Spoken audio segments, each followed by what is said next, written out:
Allez, vous avez sans doute entendu parler d'Imminence. Vous savez, Imminence, c'est la vache bleue du Nord. C'est l'égérie du Salon 2019 de l'agriculture. Eh bien, on va vous présenter des volailles qui pourraient, elles aussi, jouer les vedettes au Salon. Pour vous le prouver, Laurence Beauvillard a rencontré une spécialiste de la génétique de l'INRA. L'INRA, c'est l'Institut national de la recherche agronomique qui a travaillé sur l'évolution du poulet depuis 60 ans et il s'est beaucoup transformé, le poulet. Regardez.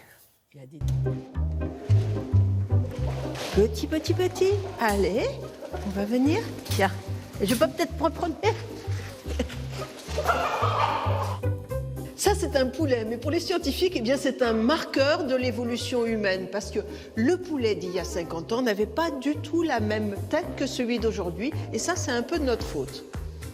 T'es d'accord, hein? En 1950, on a commencé la sélection vraiment forte sur la vitesse de croissance. Donc on est parti d'animaux qui atteignaient 2 kilos à 4 mois. Et à chaque fois, on retient les animaux qui ont eu la croissance la plus rapide pour devenir les parents de la génération suivante. Dans les années 50, à 8 semaines, un poulet faisait 900 grammes. Et le poulet de chair actuel, si on le garde jusqu'à l'âge de 8 semaines, il atteint plus que 4 kilos. On arrive en effet à des situations extrêmes. On a observé des problèmes d'insuffisance cardiaque parce que les animaux grandissaient très vite. Aussi, il y a eu des difficultés de marche, de boiterie. Celle-là, par exemple, elle a des sacrées pattes, hein? Oui, heureusement, parce qu'il faut qu'elle puisse se porter. Si on ne faisait pas attention au développement du squelette, on avait des animaux qui avaient des problèmes de boiterie et de pattes. Donc la sélection doit porter, et elle porte maintenant sur un plus grand nombre de mesures que simplement le poids.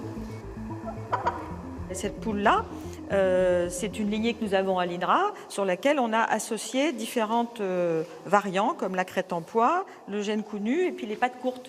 Donc ce n'est pas une race traditionnelle qui existe dans les campagnes, mais c'est une poule qui pond un peu plus que les poules anciennes, mais qui ne pond pas autant que les poules du commerce. Et celui-là, c'est pour la voix qu'on l'a sélectionné?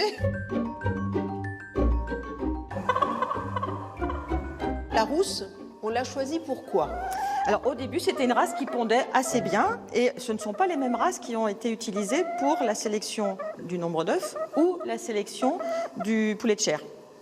Et pour le poulet de chair, on préférait avoir des plumes blanches, parce que pour plumer une carcasse, ça laisse moins de traces de plumes colorées. Alors que la poule rousse, alors la couleur de la plume n'est pas liée génétiquement à la couleur de la coquille. Mais c'était plus facile d'expliquer, on a un œuf roux d'une poule rousse. Mais au niveau des gènes, ce ne sont pas les mêmes. Et c'est la poule qui chante qui a pondu l'œuf en habitude. Voilà, tout à fait. Et donc c'est un œuf blanc d'une poule de race Leghorn blanche. C'est une race d'Italie du Nord qui est utilisée pour la sélection de l'œuf blanc.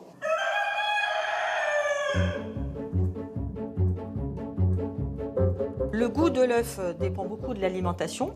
La proportion du jaune dépend de la sélection. On peut prendre beaucoup de mesures sur un œuf et on donne une note à la poule qui a pondu l'œuf. Elle a une bonne note ou une moins bonne note selon la qualité de l'œuf qui a été mesuré. Les premières protéines consommées au monde sont 1, le porc, 2, la volaille. Et ces sélections génétiques ont permis de produire des volailles industrielles en 5 semaines. Si vous achetez un poulet labellisé ou certifié biologique, eh bien vous êtes garanti qu'il a minimum 12 semaines. Et le premier critère de qualité d'une viande de volaille, eh bien c'est son âge. C'est comme les présentatrices. Merci beaucoup, vous l'avez entendu. Merci beaucoup, Laurence.